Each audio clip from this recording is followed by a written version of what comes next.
Technology का दौर है, आज तरक्की का दौर है। आज आप देखें टेक्नोलॉजी के मैदान में मुसलमान कितना पीछे है।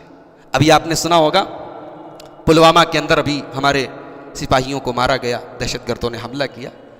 मुर्तज़ा अली नाम का एक साइंटिस्ट है, उसने कहा कि हम पुलवामा में जो हमारे सैनिक मरे हैं, हम उनके परिवार की, उनकी फैमिली की मदद के लिए 110 करोड़ रुपए की मदद करेंगे।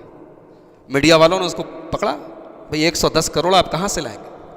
तो उसने बताया कि मेरे पास एक ऐसी टेक्नोलॉजी है कि अगर वो भारत सरकार पास कर देती है तो 110 करोड़ मेरे लिए कुछ मुश्किल नहीं। और टेक्नोलॉजी उसने बताई कि वो जो पेट्रोल होता है, पेट्रोल के अंदर से कुछ ऐसी तरंगे निकलती हैं, पेट्रोल के अंदर से कुछ ऐसी रेस निकलती है पेट्रोल और डीजल से, कि उसको ट्रैक करके हम पता कर सकते हैं कि इस गाड़ी में क्या क्या है।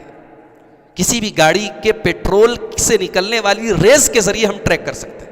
मुर्तज़ा अली नाम है उस आदमी का, देखने में एक आम आदमी लगता है लेकिन साइंटिस्ट है, इन्वेंटर है, उसके अंदर ये अल्लाह ताला ने दिमाग दिया है। आज भी ऐसे मुसलमान हैं हमारे मुल्क के अंदर।